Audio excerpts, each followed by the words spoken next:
Today's daf we're going to learn is Yevamot daf Kuf Tevav. I will let you know that we're on one of the most amazing daf tapim of Shas, so get prepared.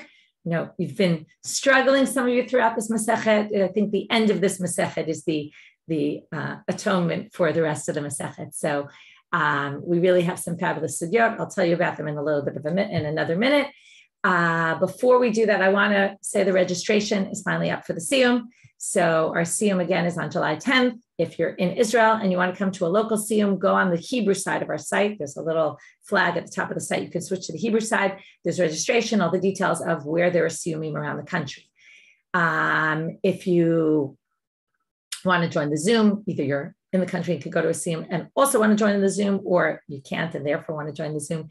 Both the Hebrew will be Zoomed and the English will be Zoomed. And I'll just read you very quickly what the program is.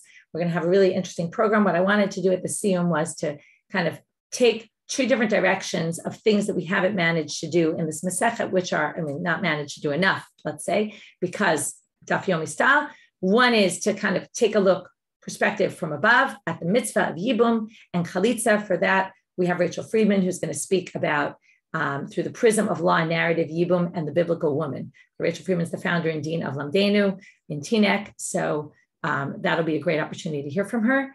And I'm bringing a little bit of a change from the norm, bringing my husband to speak, as right normally we have women, but I thought that the value of having someone who has an expertise both in the sugyot and in the practicals of what happens in the courts. I wanted to go practical. Where are the practical elements of, right? I've mentioned a bunch of things from his work throughout the Masechet because it's very relevant. So I wanted to have him come speak about some of the cases that happen in the courts that come out of our sugyot and seeing how we paskin or do or don't based on the sugyot that we've been learning, less focused on Yevamot, more focused on some of the other situations that we've learned. So it'll be a really interesting program. We're going to hear from one of our learners, Elizabeth Kirshner. So please come to the Siyum. It should be a really good program. Okay, registration is at the top of the homepage on the website. Today's daf, we have a bunch of month dedications. I wish you all Chodesh Tov. This month's learning is dedicated by Bracha Olech in memory of her mother, Ruth Tager, Rachel Paya Bat Fega Bela.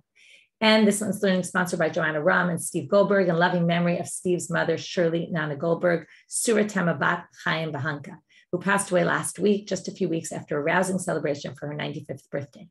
Known among daf Zoomers for her classic Passover recipes, she will be clearly missed by her children, grandchildren, and great-grandchildren. And today's daf is sponsored by Lana Friedman in loving memory of her cousin, Devorah Ita Bat Harab Azriel Zev Goloa, on her 10th year at Tzed. She was a champion of justice, a staunch advocate for women's learning, a devoted daughter, aunt, and cousin. Okay, we're going to get started now with a question. We started yesterday with this very interesting topic of a woman who goes abroad with her husband, comes back and claims that he's dead, right? So we don't know, right? They both went off. She claims he's dead. We believe her unless we know that there was some big fight between them or it was a time of war. And in a time of war, what's our big concern? And this is going to be part of the issue of today's daf. Our concern is that she believes so much that he's dead that she's willing to testify about it. Either, right? We don't really know. Either she was at the scene of war and saw him, bleeding and just, what's the issue? Also, we'll see this today, but she had to run away right away because she was in a war on a battlefield, right? She's getting out of there immediately. She runs away without actually seeing what happens to him, but it's certain that he's dead because she already saw him down on the ground and most likely he died, but she really doesn't know. And you never really know. And alternatively, he went off to war. Nobody came back from war. And maybe even they knew that other people had died. And therefore, she just assumed that he died. And we all know that these are very real situations that definitely happened then and very likely happen still today, right? We know of things like this. We know of stories, 9/11, or even just, regular battle stories, things that happen that you don't really know in the end, right? You can imagine there's a battle, a bunch of people die, and then, they leave the scene and nobody's able to come back because it's, maybe in the middle of some dangerous place. And you don't really know what happens, or the bodies are already, right, like in the Ukraine right now, okay? Nobody really knows what happens. Nobody really, or by the time you find the bodies, it could be, right, you can't identify them anymore. So right nowadays we have DNA, that's helpful. In those days, they obviously didn't have that. So anyway, very, very relevant. I'll tell you why this stuff is amazing. Number one, very relevant, okay? very relevant in so many situations, whether it's the Ukraine, whether it's Chayalim in Israel, whether it's all of these situations.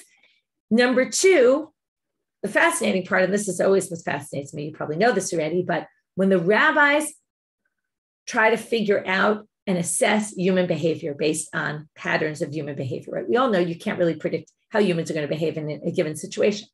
But what they try to do is try to make assumptions about human behavior, and that affects what the halacha is going to be. So they try to say, okay, is it likely a woman would not lie, but not mean to lie, but be so convinced that her husband's dead that she'll come and testify about it as if it happened. She probably really believes that she saw him dead, but she might not have necessarily seen him dead, or she still believed that he's right. So we try to take, and this is going to come up in a number of different scenarios here, how much human behavior, what they believed about human behavior and how insightful they were into trying to figure out human behavior affects how the halacha is.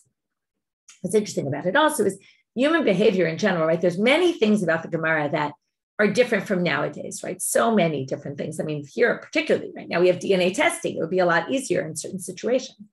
Not all situations, but many situations, we could have solutions that they didn't have.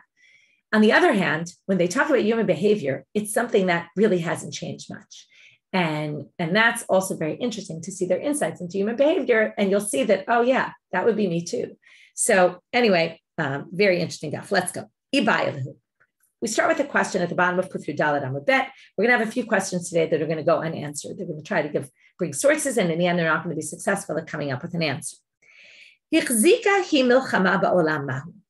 What if, we talked about it before, we checked, was there war, was there not war? And then can we believe her, can we not believe her? What if we have no idea that there was a war? She comes from far away. There's no emails or communication that people don't know. Okay, no cell phones. They don't know whether there was war there or not. But she comes and says, there was a war where I was and my husband's dead. Now, normally, if she just said, my husband's dead, we would believe her. Now, based on her testimony, we know there's a war, but only based on her testimony. So we now have, Mi Amrinan, do we say Mala l'shakel? Mala l'shakel is a concept we've seen before. Why would she lie? Meaning, she could have said two things. She could have said, my husband's dead. In a minute, we believe her and allow her to remarry. Now that she said there was a war and my husband died, and we didn't know there was a war other than by her testimony, now normally we'd say, okay, there's a war. You said your husband died. We don't accept her testimony. But since she could have, right, the whole question is she lying or telling the truth? So if we're worried that she's lying, well, if she was lying, she would just say simply, my husband's dead. And with that, we'd accept her testimony. So maybe we believe her that there's a war and my husband's dead, even though normally we don't believe someone if there's a war and she says my husband's dead. But maybe here we believe her because if she really wanted to lie, she would have just said my husband's dead. She wouldn't have started offering more information that messes her up. Dibai Amra Shalom Ba'olam, because if she wanted to lie, she could have just said, there's peace in the world, right? I came from a place where there was no war going on. Oh, Dilma, or alternatively, do we say, now again, why don't we believe this one? There's two reasons why we generally don't believe people. Either we think they're lying, or in our case, it's a little bit different. It's not exactly, right? Mala l'shaker is not exactly relevant here because it's not that we think she's outright lying and she wants to dupe us because she wants to get remarried. It's that we think that she's so convinced that he's dead because she saw him half dead, or everyone else died, so he must be dead. And because of that, she believes that he's dead. And to the extent that she's willing to testify that. But that's not that we're worried she's lying and therefore Mala l'shaker, and if she really wanted to lie, she'd have a better life. She doesn't really think that she's lying. She believes she's telling the truth. So therefore, do we say, Kevan de Ichseka, once we assume that she's right, that there's a war, she comes first and said there was a war where we were. So if we believe that there's a war, then Amr b'didami, then we already kicks in, are we worried that this is similar, right? That this is, that b'didami, that she imagines it, right? It's in her imagination, but she believes that it's true. And the mali l'shaker doesn't kick in and ruin her chazak, okay? In other words, once she says, okay, it's a little bit said in a convoluted way, but what it really simply means is if we really don't think that she's doing this to lie, right? If she's doing it to lie, then yeah, we necessarily, like, we'll believe her because she could have said something better. I see Ruth, you're asking about amigo. It's like amigo. Mali l'shaker and amigo are very similar. Or do we say this has nothing to do with it? We think she's lying. It's just that she really believes that this is the case, but it might not necessarily be. So let's try to learn from the following two sources. The first one, we're going to say, no, we don't say mala l'shaker. And the second one, maybe we would say mala l'shaker. But either which way, we're not going to accept either of these sources. Tashma. It says ishini, but ishinu, but it should be ishnu. Okay, they changed some of them, some commentaries changed the nusach, which makes more sense. Ishnu aleinu bayit, ishnu aleinu ma'ara. We were living in our house and it got full of smoke. Or we were living in a cave and it got full of smoke. Who made v'ani nitzalti? He died and I was saved. Einan emen. She's not believed. Okay, so now what do we assume here? If she's not believed, it's because we don't accept mala l'shaker. Right? We don't know that they were stuck in a house with smoke, infused with smoke. We don't know that. We only know it from her testimony. She could have just simply said, my husband died. And yet we don't believe her. So what do you see here? Mala l'shaker obviously doesn't kick in here. If it did, we believe her.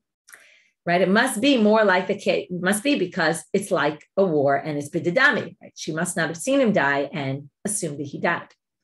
So they say here, Shani Hatam to Amar La. The reason we don't believe her is because they can say to her, why are you assuming he died? It's different from war. War, we're assuming she wasn't, right? We said maybe she was there, but likely she wasn't there. He was there. And then we don't know, was he saved? Was he not? Here, if we compare the cases, so here they were both in a house that was full of smoke, but she somehow managed to get out. And she probably didn't see him dead. So therefore, we're concerned that maybe he really got out and she just didn't see. So therefore, they say in this case specifically, because she was saved and she claims he wasn't, but for all intents and purposes, if she was saved, he likely could have been saved. And that's why this case has unique circumstances that you can't learn from here to any other case. Because she got saved, it seems likely he could have gotten saved as well. And therefore, we don't believe her when she says he died. Tashma, naflu aleinu avdei kochavim. Okay, so now this is going to be the other direction. We're going to try to say maybe we do accept the mala l'shaker and we will believe her. If they were attacked by Gentiles, or naflu aleinu listim, or armed robbers came and attacked them. This is what she claims. Okay, she comes to court and says, we got attacked by a band of, bandits. Who made v'nitzalti? He died and I was saved. Now, this you would think would be similar to the previous case, right? And yet, right, it's the same scenario where, again, she was saved from a situation and he wasn't. And yet here it says she's believed. So it must be she's believed because of mala l'shaker, right? She could have just not told us anything. She could have just said, my husband died. So they say, no. This again has unique circumstances. Why is this? Hatam k'derav idi, da'amar Rav idi, isha kle zayana aleh. This is a unique situation. This isn't like war. Why is this different? In war, generally, right, let's say they bomb you or they're just shooting randomly. They'll shoot men, they'll shoot women. It's all, right? In war, everyone gets killed, potentially, right? Again, it depends whether the women are on the battlefield or not. But assuming they're in the scene of the war, right, then yes, they could get killed as well. Whereas when it comes to a pack of bandits, they generally kill the men and not the women. There could be several reasons for this. Right? Some more pleasant, some less pleasant, right? Some are, right, they're just after the men because the men they see as threats and the women they don't see as threatening. The other option is maybe they want to rape the women and they leave them alive. And that's why it says their weapons are on them. What does it mean their weapons are on them? It's a funny term because we always say women don't, right? In the Torah anyway, like what's kli gever? Sometimes they say it's weapons. Whole question about women carrying weapons. And is it here they call them, they have their own weaponry on them, which is their own bodies, which in a sense could be a negative term, which is right, that's what they're wanted for, and therefore they keep them alive. Or it could just be that they're not interested in killing them in general because they're women. Anyway, either which way you look at it, it's not whatever. It's a little difficult. But the point is that you can't say this is like a situation of war. This is something totally different where they're not really after the women. So therefore, she got saved and he didn't. So you don't have that claim to make anymore. And that's why she's believed. Now here Rashi says something interesting, which is in a battlefield, if she happens to be there and see him dying, she's going to run out of there as quickly as possible so she doesn't get shot. She's not going to wait around to see what happens to him. But in this situation, since they're not going to kill her anyway, she'll wait around and make sure, is he dead or is he not dead? Make sure to figure out for sure. And therefore we believe her, but not because of all that, right? It doesn't answer a question about if she told us about Muhammad, right? Or we concerned, is it Mali L'Shakar? It's not a Mali L'Shakar that makes her believed here. It's a different issue. Okay, now we get a story. And this again, right? We had a lot of theoretical cases in our Masechet, but now, like I said, this is very practical. And in fact, the Gemara is going to bring a number of actual situations. This is a pretty tragic one. Okay, next. Haul Gava. There was a person, the Beshile Hilula, Itzli Nur Beganane. At the end of his wedding celebration, a fire broke out in the area where the Chatan and Kala were. And Amrele Debitu, his wife, starts screaming, Chazu Gavrai, look at my husband, he's burning, look at my husband, he's burning. She somehow managed to get out of there. And she's screaming, right? You can imagine this horrible scene at the wedding. She's screaming, my husband's dying, my husband's burning. Atu Chazu Gavra Charocha Dishti, Upasta Diada Dishad. Okay, when the fire burns and is finished burning, they go to the scene, they find a body that's totally burnt, so they can't identify it, and they find a hand that's burnt, just separate from a body. This is what we call circumstantial evidence, right? We don't have any real evidence that this is his. So what do? Well, as usual, two opinions. Savar Rav Chia bar Avin Lememar, Rav Chia bar Avin wanted to say, Hainu ishnu aleinu bayit, ishnu aleinu ma'ara. This is like the case of ishnu aleinu bayit, ishnu aleinu ma'ara. They were both in a situation. She got out. We don't know, but we can assume if she got out, he must have gotten out as well. And he claims the guy might be alive. Amarava midame. How could you compare the cases? Hatam lo ka'amru chazu gavrai. In the case of the smoke, she didn't say, we don't know that she was screaming, right? We don't know anything. We all know is what she told us. We don't know, right? Here, there were a lot of people at the wedding that saw, but we don't know. She didn't say, there's my husband, he's burning. And we have evidence. It might not be perfect evidence, but we have a body, we have a hand. It must be that it was this guy. So what does Rav Chia bar Avin have to say about that? It does seem pretty clear. So Rav Chia bar Avin says, Gavra charucha dishti. Maybe it was somebody else who went to save him in the fire, and he got burned, and the other guy got out. We're going to talk a lot about this today, about this flipping, right? That what you see, you didn't see the rest. What was there went out and something else came in. We're going to see this in all sorts of scenarios. First of all, there was a terrible case that happened, I think it was yesterday in Lake Michigan, where a man jumped into Lake Michigan to save this woman, this 17-year-old girl who was getting taken away by the rapids, and he died, and he saved her. So it's exactly this, right? Where somebody could have gone into the fire to save him, and he himself maybe was the one who was burned, and the husband maybe got out safely. Now, what's left to explain? So that explains whose body it was. But what's not left to explain? Well, where's the husband if he was saved? So here's a very interesting, again, if you talk about human behavior, very interesting. So they say, right, so again, the person, it could be someone else came in, who pissed to diada shadia nuri Italia, okay, so again, the hand could have been his. And what's the problem? Where's the man then? Itiale muma. Now, someone who gets burned in a fire looks pretty awful, right? They have terrible scars. Right? Nowadays, also, a situation recently happened with terrible burning, but there's so much you can do nowadays to heal. It takes a long time, but you can heal without having terrible scars. But the concern is, he had these terrible scars. He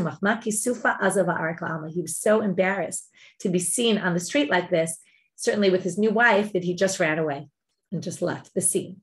So it could be, right, again, getting to human behavior, right? People don't like to look, scarred like that, and they might just leave their life and just never come back. So it's possible that he's still alive. Okay, so number one, the evidence wasn't good enough. Number two, we have reason to believe that he could be alive, but just not here. And as we have to explain, where is he? Well, he could have run away. So that was our first section. Now we get to Abaye, another question. What if you have one witness who says the man died? Okay, we already said, let's just go back. A woman is believed like Eid Achab, right? About her own husband. We even take her own testimony about her own husband. If she says, or if it was a time of war, forget about she said, that was our question before. What if she told us it was time of war? And then there was a question, we don't know the answer. But if we know there was a war, then we don't believe her because of Didame. She might be imagining it, thinking it's really true. Okay. What about Eid Echad b'milchama? Do we have the same concern as a woman? Okay, the woman as the wife herself. Do we say, Tama de Eid Echad mehema mishum demilta avida ligaluye hu lo meshakel, and therefore achinami lo meshakel. Now we have to go back to all the reasons. Why do we believe one witness? So one of the reasons we believe one witness is because it's something that eventually will come out.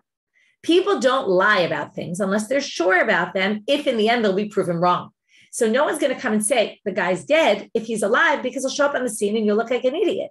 So if that's the case, it would be the same here. He's not going to lie in a shat milchama, just right, because in the end, if the guy's really alive, he'll make sure the guy's really dead before he actually testifies about it.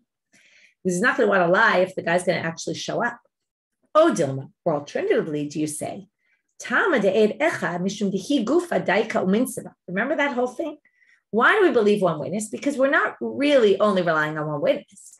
It's that we believe that this woman is now going to go and do her own research. No woman's going to just rely on the fact that her husband died. She's going to hopefully believe that her husband's still alive. She's going to make sure that no stone is unturned, is unturned. She's going to basically check everything. But in this case, what was the whole premise? That she's so sure that he's dead that in this case, hacha lo daika uminsiba. She's not going to actually check fully because, first of all, maybe she doesn't have an opportunity to, because at war, no one can really determine. It's always the people who were there on the scene don't really know what was going on. They were in the middle of a shooting battle and nobody really remembers and nobody paid attention to the body and what happened. And, it's very hard to figure out. And also she's so convinced that he's dead because he was at war that she's not going to fully check. So that's the question. So again, we're going to have some attempts to answer this question, but unsuccessful. Amal Rami Barcham. Tashma. Let's learn from here. Amal Rabbi Akiva. So here's a Tanaitic source. Rabbi Akiva said, Okay, when I went to Nahardea to do the Ibor Shana, this is a little bit of a strange line in and of itself. Ibor Shana is when they would add an extra month. They would determine what we do. Usually you only do that in Israel, so it's a little strange why they're doing this in Nahardea. I don't have an answer to that question. Anyway, I found Nehemiah Ish Beit Li, and he said to me, Shamati she'em mesi'in et ha'isha be'eretz Yisrael api echad el Rabbi Yehuda ben Bav. I heard that people in Israel don't marry off a woman, don't allow her to remarry based on one witness's testimony that the husband is dead, other than Rabbi Yehuda ben Bav. V'nam tilo ken advarim. Rabbi Akiva says, I said to him, yes, that is true. Amarli, so he said to him, Amor lahem mishmi, I want you to pass to them in my name. Atem yod'im ha-medina hazo meshubeshet b'gayasot. You know that this country, Bavel, is full of gayasot, which seems to be wars and things like that. We'll get to this in a minute. Kach mekublani mi Rabban Gamliel HaZaken, but I have a tradition for Rabban Gamliel HaZaken that despite the fact, this is the way we're going to read this right now, despite the fact that there is wars going on, meaning this is a shat milchama, shemesi'in aisha pi ed echad, that they marry people even based on one person's testimony. My Medina Meshubesha B'Gayasan. So now they zoom out of the source and say, okay, so what's this Medina Meshubesha B'Gayasan? So Lav Afagav, is it not to say exactly what I just said? Even though Medina Zo Meshubeshet, even though there's wars here, this story seems to be basically coming to say exactly the answer to our question. Even when there's war, right? He comes to say only Rabbi ben Bav is permitting, but I have a tradition for Rabban Gamliel. Go tell all those people in Israel that they're wrong. And even in a time of war, you can marry off women based on one witness's testimony. And that would answer our question that the answer is yes. But Amarava, no, that's not true. If that's what he was saying, Ihachi, Medina, Maishna Medina Zo, he shouldn't have said, I want to tell you that in this country, he should have said anywhere where there's a war. That would have been a much clearer way of saying it. V'lo efshar l'mishpach, ela amarava. So what Rava really means to say is hachikam. This is what he said. In other words, this is what Nehemiah Ish Beit Li was saying, Atem yodim shemizina zo meshubeshet b'gayasot, v'lo efshar li lemishpach inshe beite umayte kamei rabbanan. You all know that this place is very dangerous, and I can't leave my family to go visit you rabbis and testify in front of you that kach mekublani mirabban Gamliel shemesina shal pied achat. And then the gayasot has nothing to do with the halacha. The gayasot is not in a time of war. The gayasot is saying, listen, Rabbi Akiva, I'm testifying before you because I've been trying to get to Israel, but I can't leave because of the wars here. I can't leave my family alone. And therefore, I'm testifying before you that Rabban Gamliel don't have only Rabbi Yehuda ben Bava letting all these women get married based on one witness's testimony. Really, Rabban Gamliel, as the king said it as well, and everybody should hold by him. And then this source has absolutely nothing to do with the time before. This is talking about in general. And therefore, we can't learn from this anything. Second attempt, Tashma. There was a case where there were two Talmidei Chachamim, two rabbis. They were with Abba Yossi ben Simai in a boat. Vitava, and the boat sunk. Came women and testified that they had died. And Rabbi said their wives can marry based on this woman's testimony. Now, we have to start making comparisons. We want to know about war and Eid Echad. Now, this isn't war, this is drowning. And this isn't Eid Echad, it's multiple women. So first we have to say, this is like this and this is like that. So let's start with that. Okay, first of all, water is like a war, right? Because basically it's the same issue. We're going to assume the guy died, right? Someone goes into the sea. You don't see them come out, right? They likely drowned. And Nashim, right? So even if you didn't see him die, we're going to assume he died. You're going to believe that he's dead. And when you have women, since women are not kosher witnesses, you could even have 100 of them, but they're really considered like one witness. Now, in this case, one witness is sufficient. But the point is, however many women testified, it's really considered like one witness's testimony. So basically, we have a case of Eid Echad b'milchama. That's what they're basically saying. It's the same as. And what do you see here? They permitted it. So there you see, even in a war, we permit Eid Echad. B'katani, he see, and it says they married them. There you have it. To which the Gemara says, what kind of crazy comparison did you make? The tizbara, you really think so? Mayim she'elam self ninu. What's unique about water? And again, situations that have definitely happened in this world where somebody, gets lost in the water. You think they're dead. You haven't seen them for who knows how long. They ended up, right? Water has no end to them. Okay, obviously, right, whatever, however you understand that. But basically, right, the water could go on for a really long time. He could have drifted off to some other place. He could be stuck on some desert island and surviving there. So, Mayim she'en himself ishto asura, and the halacha is, because of that, if your husband got lost in the water and they never found his body, you can't get remarried. Ela hechidam. So in this case, when they took this testimony of these women, it must have been that the details were different. And it must be that these were the details.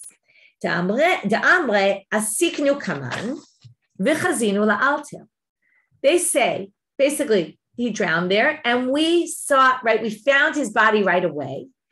And right, why right away? Because after a while already, you wouldn't necessarily be able to identify him. But we found his body right away. And these women brought simanim and said, we could tell by their bodies that this is this man. Okay, so right, today we'd say DNA testing. Those days, right, obviously it wasn't like they had a tattoo on them, but, they had something on their body that was an indicator, a mole, I don't know what, they were wearing a ring or, something that indicated that they knew who they were. And then this case has nothing to do with anything because this is actual proof. This isn't circumstantial evidence like the burnt body before. This is they actually found the bodies. And therefore, again, this source has nothing to do with anything, right? It doesn't answer our question. Right? And it wasn't that they took the women's testimony. It was ela simanim. It was their testimony, but more so, it was the simanim that proved that they were dead. So now, if we're already talking about simanim, they're going to bring another story that has to do with simanim, but it has nothing to do with dead bodies or anything like that. We're moving now into Dine Mamonot, okay, monetary law. There was a person who gave sesame seeds to his friend to watch. Okay, please watch my stuff. If you remember, we talked about stay away from pikdonot. This is exactly the fear that they were talking about a few days ago. Amarle, havle shumshime. So comes the guy and he says, I want my sesame back. Amarle, shkaltinu. I said to him, right? He said back to him, you took them already. What are you talking about? You took your sesame seeds back. So comes the guy who gave him the sesame seeds. He says, wait, I gave you exactly, 5 pounds of sesame seeds. And they were exactly in this barrel. So here's the barrel with 5 pounds of sesame seeds. They're mine. Now, is that a siman? Good question. So Amarle, didach shekaltinu, v'hanech. He says, what are you talking about? Yes, it's true. There's 5 pounds of sesame seeds here, but you took yours and these are mine. I put new ones in their place. Sava, right? It's very similar to the guy who was burned and maybe someone else came to save him and it's him instead of him, right? It's this switch. Sava, and that's going to really be our topic for almost the rest of the daf. Sava Rav Chisda l'meimer, hainu shnei talmidei chachamim, v'lo amrinan hanach azu la'alma v'hanei achrin eininu.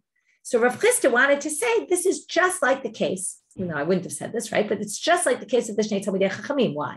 Because those 2 Talmidei Chachamim were, right, went in the water, they pulled out bodies, and they now could say maybe it's someone else's bodies, and yet we ruled that it was theirs. Now, obviously, you know why this isn't exactly the same. So Amarle Rava midame, what are you talking about? This is totally not the same. Hatam ka'amrinan simanim. Those bodies had signs on them. Every body looks different. Sesame seeds, they all look the same. There's no simanim that it was these sesame seeds and not those sesame seeds. So he says, Udika Amar, Ken B'Ken Havyan. If you want to say, well, it was simanim, because he said, I gave you exactly 5 pounds and it was in this barrel, and maybe that's simanim. No, that's not simanim. You could just say that's a measurement, right? You could say, no, you took your amount. I put exactly the same amount back in that same barrel. And that's not a siman at all. So basically, in the end, what we have now, you have to think. So it's not clear whose they are. And we have a principle, the one who wants to claim I'm taking money out of you, right? I want my sesame seeds back, has to prove it. And he can't prove it because it's only circumstantial evidence. Okay, so there we have a comparison case where they wanted to compare it to the case of the boat, but it wasn't a successful comparison because the simanim were not the same. So now we're going to stick with this case of the sesame seeds, and basically the owner, the person who's watching it, the shomel, can say, I switched. Okay, so now the Gemara says, is that really a thing? That someone can claim I switched them, and we can, the halacha can at least assume that it's a possibility, right? Because again, once it's a possibility, that means that the person who gave him the sesame seeds doesn't have a perfect proof.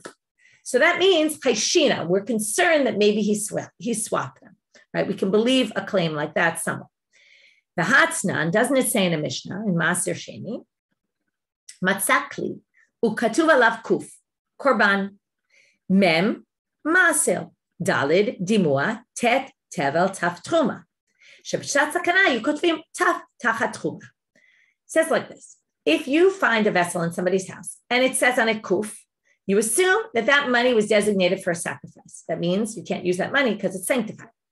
If it says Mem, you assume it's Maser. If it says Dalid, you assume it's Dimua. Dimua is when you have regular produce that got mixed up with Truma produce and now really can only be given to the Kohen because it's possibly Truma. If it says tet, it means it's tevel. It wasn't, nothing was taken from it, no tithes. Taf, it means it's truma.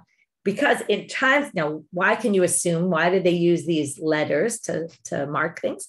Because in shat sakana, they were right this. Okay, so Rashi says, what's the shat sakana? It's always right. Shegazru shelo l'kayem mitzvot.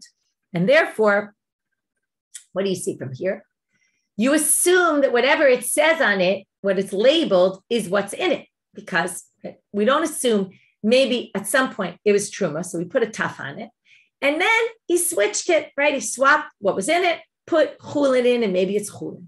Okay, you don't have to assume, right? We don't assume that at all. So now it seems like we're not concerned that somebody took something out of somewhere. So now the Gemara says, Ravina says, Amalei Ravina le Ravashi, v'lo chashinan shema pinam. Wait a minute. If you continue on with that Mishnah, seems to indicate that Rabbi Yossi says we are concerned maybe you switched the stuff. Rabbi Yossi omer, afilu matzah chavit v'katuv alav truma. Okay, forget about tough. He goes farther. He says even if it says truma on it, and it's clear that it's meant for truma, harei elu chulin, we can assume they're chulin. First of all, one part of it is just the majority of people's produce was chulin. Okay, so there's an assumption there that things are chulin. Shani omer, because I can say eshtekad hava malei truma upina. When he wrote truma on it, there was truma in it, but now we can assume he took it out and there's chulin in it. Now you might say, okay, so maybe Rabbi Yossi holds that, but the Tanakama that we were quoting doesn't hold that, and we hold by Tanakama. But that's not what they do here. They assume, and we're going to see in a minute, that even Rabbi Yossi disagrees. Rabbi Yossi was disagreeing and saying even if it says truma, we can still assume, but they're going to assume that Tanakama agrees with him in principle, but in practice not. And now we're going to explain what the machloket is, and again, we get to human behavior. Here you're going to, I think, get a little bit of a laugh out of this. Shani omer, tekule alma cheshinan shema pina. Really, everyone does think that theoretically things move around. And just because I had truma in it yesterday doesn't mean there's truma in it today. I could have used it for cooling. But right, this is also, if you think about their lives, they didn't have, an infinite number of Tupperware containers and things like that. So yes, yesterday they used it for truma. Today they need another vessel. They're going to dump the truma, let's say they gave the truma to the Kohen. They happen to be empty. They're going to stick their cooling in it. Okay, now, what's the machloket then? Why does Tanakama assume we're still going to think it's truma? And Rabbi Yossi thinks, no, we're not going to assume it's truma. Well, Marsava, im ita de pinayu, michbar havakafa. If you really, you have this vessel, it has a big tuff on it. If you switch and put chulin in, which you very likely might do, but you're going to take off the top so that it's not labeled truma, so that you don't come to any mistakes, right? That would be what I would, right? That would be what you would think to do. You don't want to keep your chulin in the thing labeled truma. For sure, people are going to get mixed up and think it's truma, and then it's, you're not going to be able to use that product. So if you really did switch it, which is likely you did switch things, but you would have labeled it. What does Rabbi Yossi think? He doesn't think so. And here's the funny part, I think, or more the relatable part. Idach imar ishtaluya ishtale. He forgot, right? How many times does it happen? I say, okay, I'm putting this chulin in this truma thing. Okay, that doesn't happen to me often, but other things similar to this. And then I say, okay, I'm going to take off that label and switch it. And then one of my kids calls me, or I'm in the middle of making dinner, or I'm doing a million other things. And I totally forget to go back and take off that top. So Rabbi Yossi thinks that you would theoretically take off the top, but sometimes you just forget. Or here's a better one. Inami lefan chayashavki. Maybe he's leaving it there so that people don't touch it. Okay, this is, I've told you this case before, I'm sure, but my mother, she makes brownies and she puts them in the freezer and she doesn't want everyone to eat them. So she labels them, I won't even say, but she puts a really horrible name on them so that nobody will touch them. Obviously, we all know what she means, but it does deter you a little bit from going in and eating them. It used to be broccoli, but then everybody started liking broccoli in my house. So then she had to switch it to something more disgusting. So anyway, that's the idea here about basically all sorts of reasons about why people don't switch the label. Either they forget or they particularly leave it because they don't want anybody touching it. Okay, so that's a very interesting, again, in terms of human behavior, but this was all about, can we assume that something got swapped? And we got there because we started with the sesame seeds. And why we start with the sesame seeds? Because Rav Chisda wanted to compare it to the case about the two boats. Okay, and the two boats we got to, again, to just go back, was because we were trying to come up with an answer about Eid Echad and Zman Milchama, which in the end we said it wasn't like it, but we tried to use it as a comparison. Now we go on to another topic, which we're going to end with kind of in the middle of it, but a very important machloket Rava and Abaye. Yitzchak Reish Galuta bar achte de Rav Bibi. He was the nephew of Rav Bibi. He wasn't really the Reish Galuta. Reish Galuta is the exilarch. He clearly wasn't the exilarch because we're going to see he was in Spain. There was no exilarch in Spain. And it seems that they're also concerned that there were a bunch of people with his name. So obviously there's only one exilarch. It must be like a maybe governor, maybe, some kind of local leader, something like that. So Yitzchak Reish Galuta, the nephew of Rav Bibi, seems like Cordoba to Spain. Ushachiv, and he died. So they sent from there. They sent a message to where his wife was, I guess, and they said he was going from here to there. He died. Can we assume that we know which Yitzchak this was? There might be a number of Yitzchak Reish Galutas that were going from, or that could potentially have been going from Cordova to Spain. And do we have to worry that, the wife claims, here, my husband died, people told me this. And they said he was the nephew of, right? Obviously, if he's the nephew of Bibi, we know for sure. But maybe the person who saw him die got confused and thought he was just, right? Thought he was Yitzchak Galuta, this one, but maybe he was Yitzchak Reish Galuta, somebody else. So Abaye Amar Cheshinan, Rava Amar Lo Cheshinan. Luckily, Rava says we're not concerned for this. We let the woman get remarried because we always hold like Rava against Abaye, other than a few unique cases. Anyway, okay. Why did they each hold their position? So Amar Abaye, Mina Aminala. What's my proof? Dahi Gita, there was a get. De'ishtakach b'Nahardea. They found it in Nahardea. Uchtiv, it said there in the get. B'tzad Klonya Mata, near the city of Klonya. Ana Androlinai Nahardea. Me Androlina from Nahardea. Okay, which is not the most common name, I would say. Patrit v'tarichat yat ploni entity. Okay, I divorced my wife, basically. So and so. Okay, so they have this get, which seems to say this guy Androlini divorces his wife. So his wife comes to go get remarried. But now I want you to remember this, because later on it's going to come up. The father of Shmuel goes to Rabbi Yehuda Nasi. He wasn't convinced. Okay, he was a little bit worried about this. He said, do I have to worry that maybe there's another guy, Androlinai, who divorced his wife, who had the same name, and maybe this isn't her get? So, Shalachle, Tibadek Nahardea Kula. So the answer he gets back from Rabbi Yehuda Nasi is, go check the whole city of Nahardea. So what does Abaye say? Here's your proof. Even though he had a bit of a unique name, right, we still have to check. Again, it's the same kind of idea. One is divorce, one is death, but it's all, can she go get remarried? The Rava Amal, here's Rava's claim against this story. Again, insights into human behavior. First of all, this isn't human behavior, the second one is, but in Ita, Yibadek Kol Ha'olam Mibayale. If he was really worried that some other guy, then he should have checked the whole world, not just the city of Nahardea. He should have checked everywhere. And furthermore, why did he really tell? He's basically going to say, he didn't really tell Avuad Shmuel, you need to check Nahardea because you really need to check Nahardea. Why did he say it? Sometimes you ask a question, okay, whether it's a halachic question or maybe some other question, can you do something? And you seem to be hesitant about whether it's okay. Now, if you go, let's say you go to ask a halachic question and you're told, you don't have to worry about that. You might feel a little bit, oh, whoops, like, why did I think about that, right? You might think, oh, they're kind of being flippant with me, like I'm worried about things I shouldn't be worried about at all. But often, and this happens, that when they answer a question, they'll say to you, you should be somewhat concerned for this, but blah, blah, blah, right? To make Avuad Shmuel feel better, that out of respect for him, really, out of respect that he was concerned about this. And basically, there was no reason to be concerned, comes Rava, and he says. There was no reason at all. But Rabbi Yehuda Nasi was sensitive to him. And instead of saying, of course you don't have to worry about that, he said, go check the city, which was a small thing to require him to do, not so difficult. And it validated, that's the word I'm looking for, it validated his question.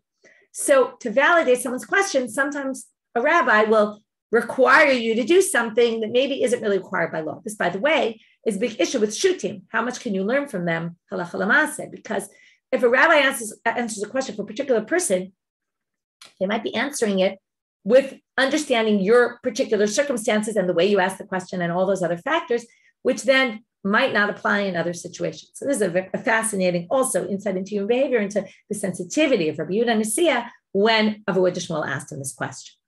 Okay, we'll finish with Rava. Amar Rava mina min Allah. What's my proof that you don't have to check? Tahanu treishtari denafke b'mechoza. There were two documents that came out of mechoza. Uktibu chave barnane unane barchave. One was chave barnane, one was nane barchave. Seem to have the same name but flip, right? And they each had like a claim out on someone that they owed them money. Ve'ag bebehu Rabba bar Avua zuze. Okay, and basically Rabba bar Avua had them, right? They were able to get their money back based on the shtar. You might be surprised by this. There's a lot of people in Mechoza with that name. And yet he didn't say, go prove that you're the person in this shtar, that this shtar is written in your name. He just let them claim it. Now you could say difference between, right? What's interesting about the stuff also is they seem to be bringing in a lot of Dine Mamonot mixed up with Isser Eshedish, which is very different. First of all, Eshedish is much more stringent in general, although because of Aguna, we're also much more lenient. Maybe that's why they can compare them, because each one has a stringency and a leniency. Okay, with that, our fascinating daf will continue on with more topics like this tomorrow. Have a great day, everybody.